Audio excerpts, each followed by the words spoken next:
Look at the goods. I know. It's pretty special. I want to get in there close too. Yeah.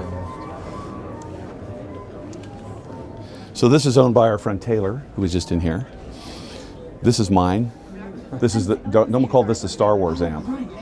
It's a 77 overdrive reverb, and then he modded this for me very recently.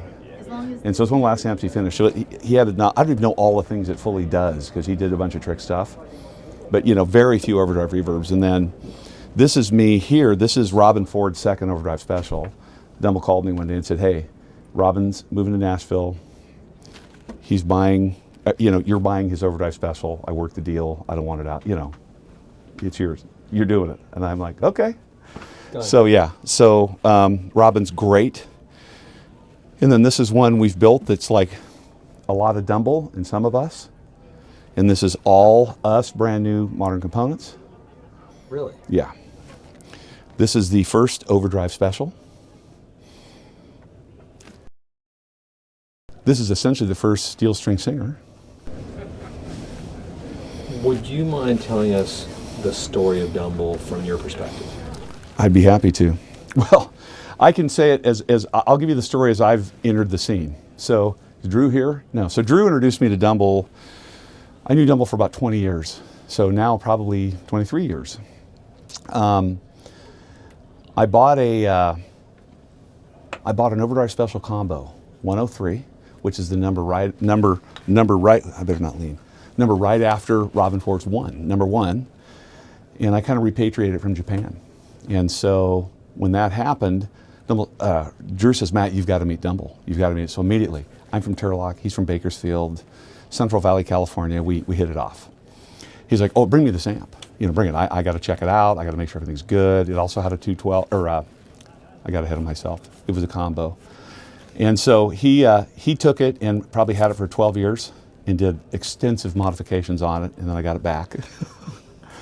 And then I bought a Megaplex and paid for it, waited a long time for that. Then I brought him the overdrive reverb with the 212 cabinet. And the last cabinet he ever built, he built a new 212 for this that I have that he finished not long before he died. And so all of my amps that are the vintage Dumbles, he worked on them, and so they're all state-of-the-art Dumble technology and Dumble's hands in his thoughts, about how it should be. So, and then we have some of what we call the Dumble Museum, which represent this amp was one that was loaned to Stevie Ray Vaughan for an extended period of time. So we have everything in good working order, and we want to make sure we take care of the things. And what happened was, I'd taken care of Dumble the last several years of his life, and when COVID hit, it took the industry down. There was no touring, so there was no money, and no one, Alexander, we don't have the money to really do anything, and so didn't have any money, and so I kind of stepped in and said, "Listen, you're going to work for me. You're going to build me amps. You're going to fix amps. If somebody shows up, wants you to build something or fix something, you do it. One of your guys." So that's how we did it. We got a bunch of stuff done and built, and then during COVID, they tried to evict him. So I'd get an attorney, get him protected, and then we worked a deal to move him. We had like 6 months to get him out of the house. And I can't even tell you, I won't even go into what a job that was. So it was truckloads and truckloads. So we had to hire mates, to move us because he wouldn't allow a moving company. It had to be a professional music touring support company. And he moved into my wife's grandparents' house. We completely remodeled it, put him in a great situation, moved him north. And he had probably the best 8 months of his life, with us. He was at our Christmas, he was at Thanksgiving, he played with my granddaughters. He was working on amps, people would come over. He'd come over working on guitars. I have an extensive guitar collection. He'd play whatever. And we had a great time. And then he had a stroke, spent, time in the hospital, and then had passed. And so Drew Berlin and I had been, over many years, taking care of him. I kind of had it at the end, but he and I ended up in a place where we're kind of the people legally managing his estate. And so Dumble, I'm a business person in the end, and so Dumble put me in charge of protecting the IP. He called them churls, the people that were always stealing his intellectual property or copying things. So on my business card it says Churl Hunter. That's my title in honor of Dumble. And so So we put that time in to make sure that we went out and protected the things that need to be protected and put ourselves in a position to perfect security on trademarks around the world. And in the end, we've realized to do that, you actually have to make a few things of each and sell them in these markets to do it. You can't just have it and not do anything with it, or it's challenged. So that's now I realize, okay, I'm going to have to be at least a little bit in this business. And so that's why we're here, letting people know. I've wanted to get all that done and kind of put to bed so that we can then come and visit with people. Got a lot of friends here, got some new people here. People love Dumble. We want to celebrate Dumble. This is kind of like eliciting feedback. And hey, you want to play a classic Dumble? You want to see what we did with a new one with all modern components? I also have a warehouse of his old parts that I save, so that when one of his people that has the real original, we might have a piece that could go in there that's still within spec. And so that's the deal. The thing I'll tell you with Dumble that'll never be replicated, you know, we have all the histories and the logs and the ledgers, and we generally know where a lot of these are, what's real, and there's a lot of differences. What Dumble had was the ability to make things for individuals, and he qualified components, and it took forever. My Megaplex took probably 13 transformers to get to the one he wanted. And so, and we're not always sure, I can't tell you what it was. And then he has components that have drifted above or below. He tracks things that are out of spec. It's like I can buy spec, but I test everything, and I track the stuff that's out of spec because he might build an amp for you, and he will not even solder it in, but have it touching, and he'll pop it and switch it. Shut it off, pull it, pop it, switch it, safely, and make adjustments to get exactly the right sound. And so that's the thing that was in his head, was those things that, he believed made the difference for individual players. And that's why you hear differences. And you have Dumbles where you can play it and go, wow, I don't necessarily feel this. I don't know what to do. But, you put it in the hands of that person, you hand it to Robin Ford. And I will say, everybody sounds damn good in this amp. We played this at Dumble's funeral. My friend Lincoln Brewster came and blew the roof. I said, we're going to be the last service today because we're going to blow the top off of this place. I have that on video. Unreal. So this thing was dimed.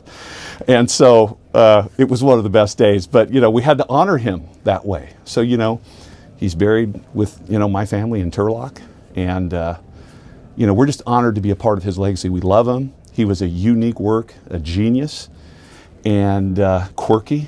Most of these, I say, maybe not all, but most of the stories can be true. But he's just a wonderful, wonderful guy that we love. Drew and I personally would do anything for the guy. And then Michael Doyle here helping us kind of oversee this project, is our guy that understands music business and how to look at the world if we're going to go forward with something is important. And Michael was a friend of Dumble's. They'd known each other for years. So it's all people that had relationships and there was mutual appreciation and care. So we feel it's like a family to a degree. So that's kind of the Dumble story as it is. Well, that's perfect. What's your hope for the Dumble legacy going forward? Do you hope to continue it, preserve it? I think it needs to go forward. We're going to make sure, Drew spends a lot of time with our authentication. We've built something called the Dumble Preservation Society, which is basically for the community. We want, these things buy and sell. We want to support people that are, we want them to get the right thing. Fakes exist. We have found them and I've had them knocked down. So that's my biggest sensitivity, is that, people are not being ripped off or taken advantage of things that aren't indeed the real artifact. So now, being in this mode where we have to make a few things, that's the decision we have to make. I'm not an amp builder, but I have a responsibility to his legacy. So we're trying to figure out what does that entail. Michael's helping Drew and I sort through that.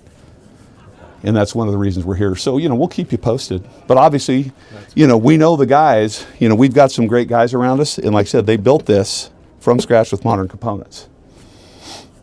And, you can plug it in if you want. We might have to do that. You can crank it right up. So, and we'll let you play the vintage stuff. You can A/B the room here. That'd be really cool. Yeah. Pretty special moment. Thank you for sharing this and coming and doing this in this public setting too. It's different. It's brave. Yeah, well, hey, you're welcome. You know, I mean, there's a lot of thoughts. I just think it's important that people understand why we're doing what we're doing here. Like I said, my goal is to secure the intellectual property rights the way he wanted them done, and he didn't have it tied. I've had to go farther. But, you know, global intellectual property rights, and then figure out how to have enough supply chain to do the things. You know, Dumble actually built one pedal. You know, there's some interesting things out there. Dumbleator, there's all these things. There's all these other mods, as you know, the Marshalls and Fenders. Have you secured the intellectual property rights? Yeah. That's why I've been just super quiet, just kind of sitting here doing my thing. You know, we've got all this kind of locked up now, finally. But that has been kind of the challenge for the last few years is to really get that done. Yeah. Congratulations. Thank Yeah. you. Thank you.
That's a really cool amp.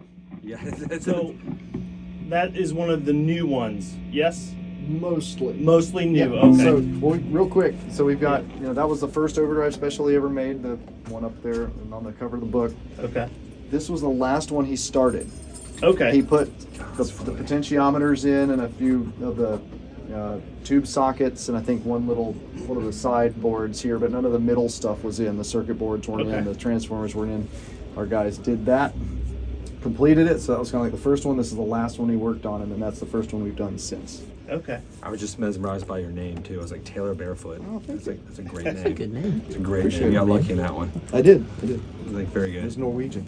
Okay, Okay. so, all right, so there's that one. Do you want to try the new one, the new offering? I mean, whatever. Let's do it. Yeah, that'd be great. Johnny, you know she's using the brown box. I did. Oh yeah. They got the brown box going. I brought That's an old school one too. Yep. Drew turned me on to the. Doing the same things here.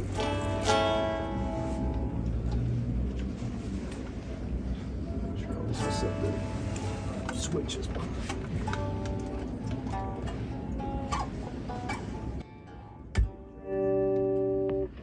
It's fun when it gets loud. It's nice like at this point, and then it's like, oh.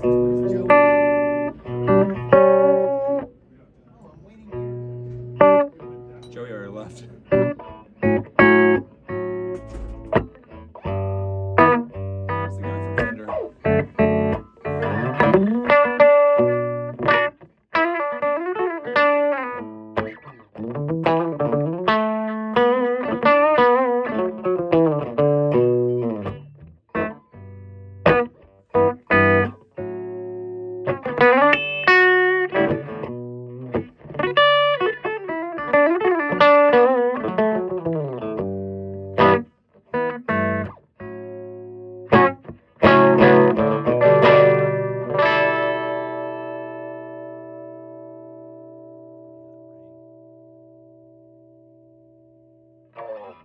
Cool.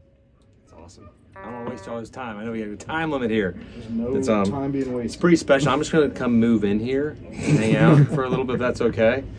It's can I play one of the really old ones? Yeah. Like just like Plug into the first one. Sure. That would be really cool. yeah, which one? The first one. First overdrive special. Yeah, that'd be awesome. Just throwing us here, and then we'll get it and be on our way. Here, Dick, you want this chair over there? Yeah, if you can. Why they're here. Sorry, Get the my same angle. ass crack is hanging out in front of everybody. I like your cracks. I think it's wonderful. just leave this one where it was set. I think Yeah. John Shanks was enjoying it at this at these settings. So we'll see where he was at.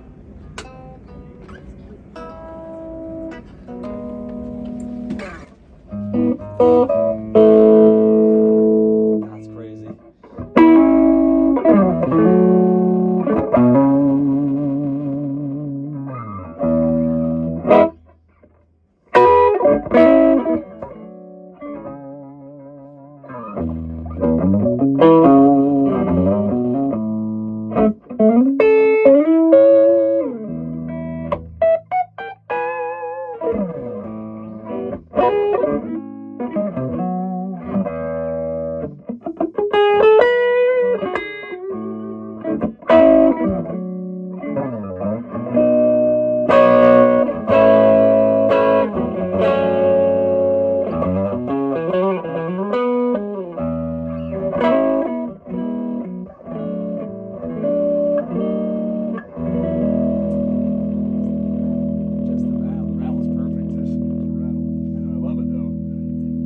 Change a thing.